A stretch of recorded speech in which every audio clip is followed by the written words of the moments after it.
Intermolecular interaction is another topic that is very important in chemistry. Even though the intermolecular interaction is not really related to the chemical reactions or the changes of substances from one compound to another, but the intermolecular interactions corresponding to the changes in terms of physical.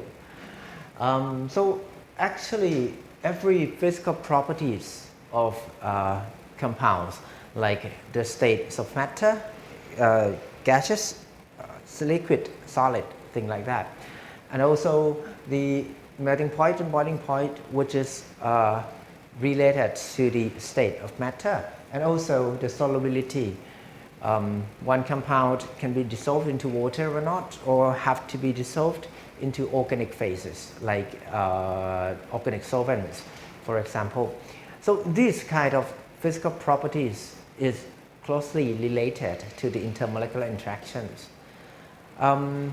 Another very important thing is the molecular assembly, which is another kind of properties that is very important as well in terms of kind of applications. Molecular assembly, maybe this one is not very familiar to your knowledge, but actually we're using this molecular assembly in our daily life. For example, enzyme and substrate interactions. So if you think about kind of enzymes that is using for digest something, like the protease, right, for digestion of proteins, or lipase, digestion of lipids, or kind of amylase, right? When you eat kind of carbohydrates, you're using this kind of enzyme, amylase, in order to digest the carbohydrates, things like that. So enzymes working by catch up your substrates, your molecules into that structure. So it have to hold this kind of molecules in place, okay? And then move the water molecules attacking to your substrates and then digest it, okay? So that means you have to lock the molecules in place, okay? Water and the substrates together using the enzyme molecule. So there have to be some kind of intermolecular interactions to hold the things in place, okay? So this is called molecular assembly. So you assembled two or more molecules together. Or another example is like when you wash your body with soap. Soap molecules are trying to kind of bring the fat, oil, and dirt, things like that, from your skin by dissolving this kind of water-insoluble compounds into water. So it's using molecular self-assembly as well, which we will talk about it later, right? So these kind of things is related closely to the intermolecular interactions. And you may know or may heard about the various kind of intermolecular interactions, okay? So we will go through almost every intermolecular interactions from the very beginning, the very basic thing, and into something quite complicated. Some kind of intermolecular interaction is not really intermolecular, but it also, what I want to say is, can be transformed from kind of interaction, intermolecular interactions, into chemical bonding, thing like that. It's very close together. Sometimes we cannot really separate the intermolecular interactions and chemical bonding, which is intramolecularly. Right? Sometimes we cannot kind of make a sharp cut to separate these two things from another, but actually some kind of interaction is very close to chemical bonding as well, which I will talk about it later. From your high school and also your general chemistry, you may know or you may heard about intermolecular interactions listed over here, but you may be familiar with just about half of them, right? Starting from the very weak one, which is called London dispersion force. Actually, this is not very weak. Somehow and sometimes this London force is quite strong. The London dispersion force or London force or dispersion force is a very basic type of intermolecular interactions, talking about the distribution of electrons in the molecules, creating kind of electrostatic on the molecular surface, and then we have intermolecular interactions. And then if your molecules has a kind of dipole moment, the En value and because of the shape of the molecules. So if your molecules contains kind of dipole moment, for example HCl, because En of the chlorine is higher than the En of hydrogen atom, so HCl, the electron clouds is dominated on the Cl side, and then you have negative pole on your chloride ion, on your chlorine side, and the positive pole on your hydrogen side. So we call this as the dipole molecules. So because we have dipole molecules, so if two of the dipole molecules come close together, so we can have kind of electrostatic interactions between these two molecules, and we call this as dipole-dipole interaction. And sometimes your dipole molecules can also interact with the non-polar molecule, right? So we call this kind of thing as dipole-induced dipole interactions. This kind of interaction, we use it for describing the iodine soluble dissolution of iodine into water, for example, or into alcohol, right? So iodine molecule is non-polar, but alcohol is very polar. So it has to be kind of intermolecular interactions between these two such kind of molecules to bring them together in solution. So this is called dipole-induced dipole interaction.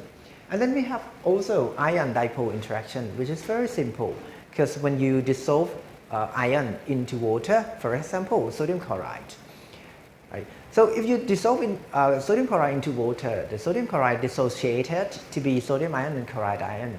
So sodium ion and chloride ion dissolve into water by this kind of intermolecular interactions. And apart from these four type of Coulombic forces, we have these three interactions, very interesting interaction over here, starting from hydrogen bond. So instead of using the word force or interaction, we use the word bond.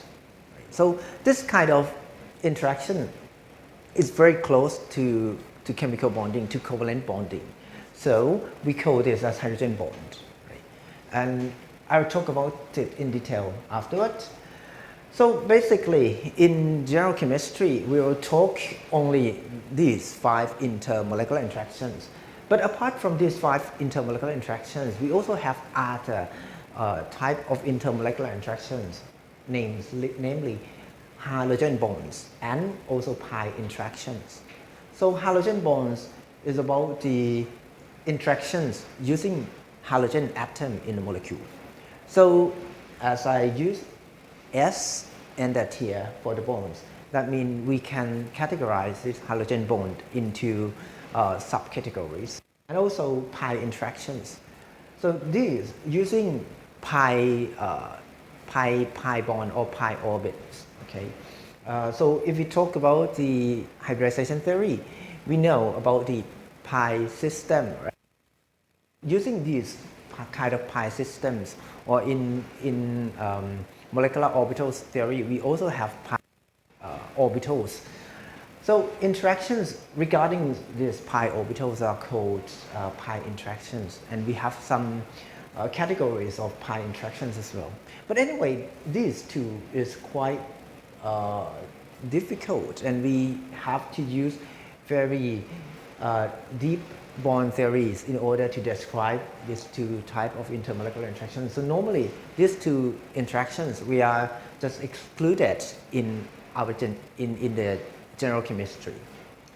So this is roughly the list of common intermolecular interactions we we know to date.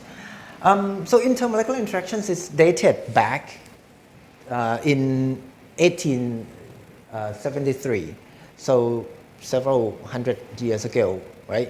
The first guy I want to mention is this one, Van der Waals. So Van der Waals trying to describe the intermolecular interaction in gas phase. So you may be familiar with the gas equation.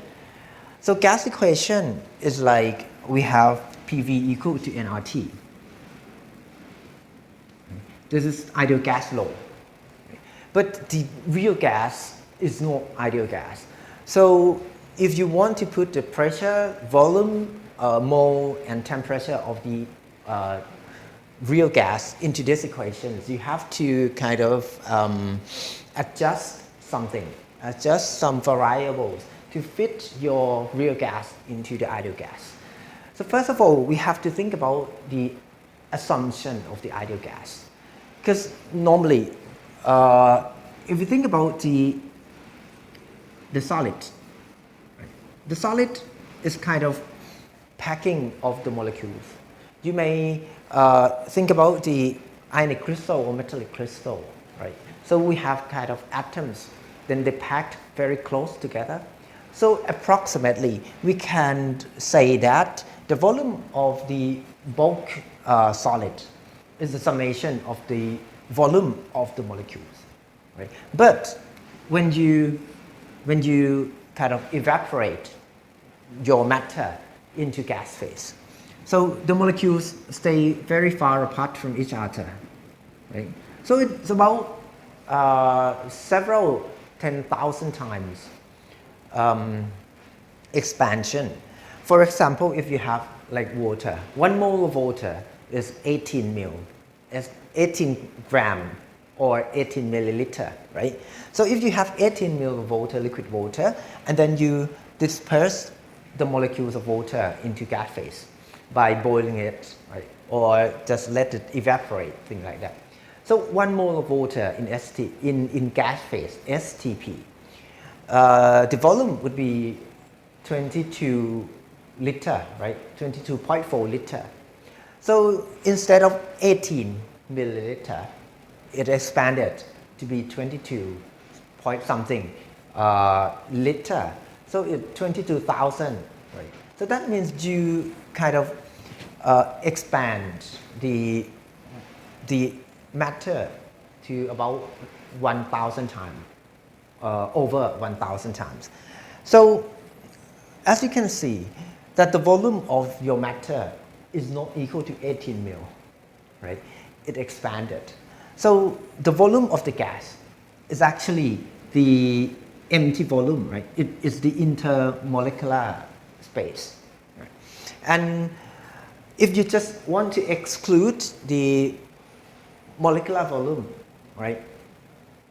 You can actually like negligible the molecular volume because it's so 18 milliliters, right? As I said, it's expanded for 1,000 times.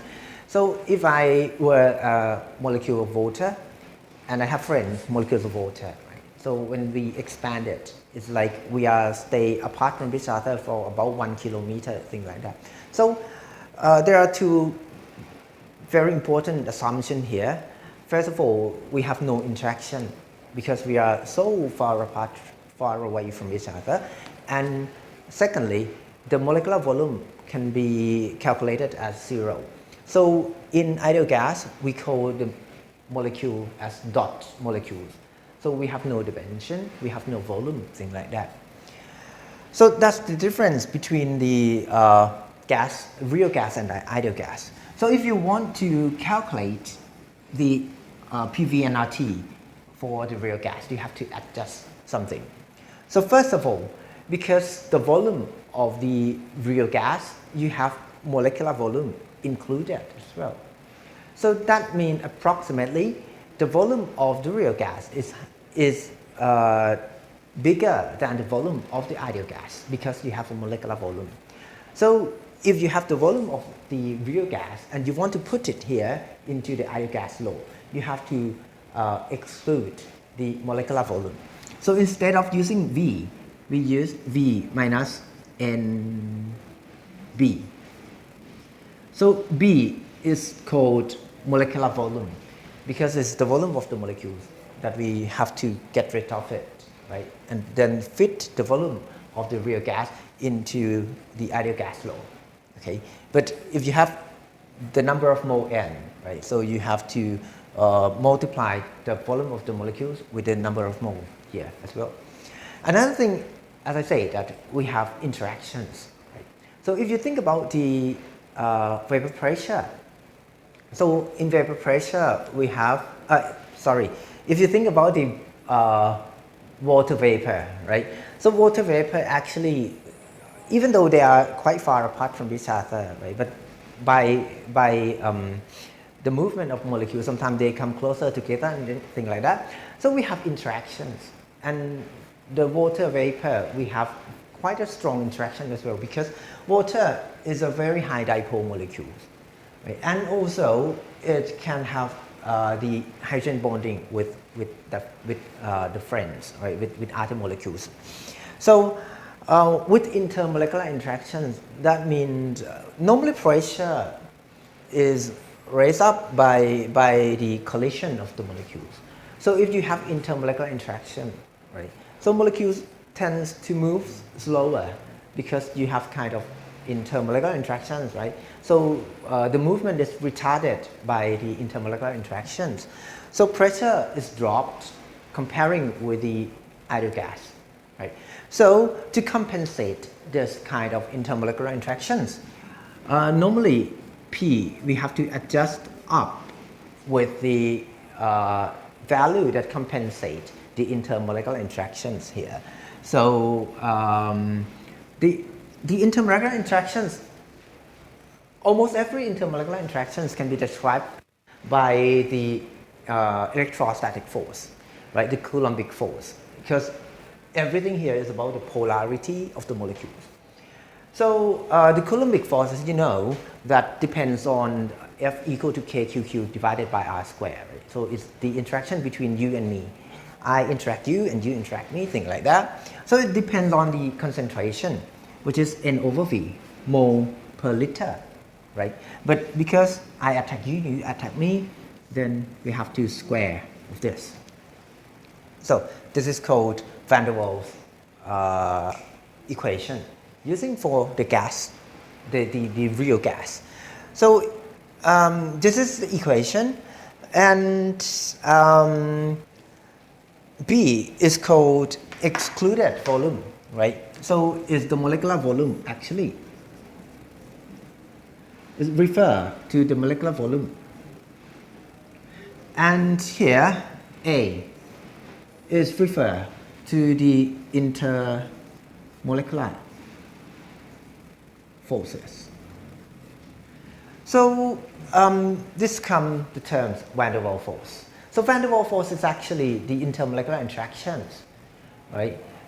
In general, that means so someone may thought that the London force and Van der Waals force is the same thing, but actually it's not, because Van der Waals force is the intermolecular interactions in general.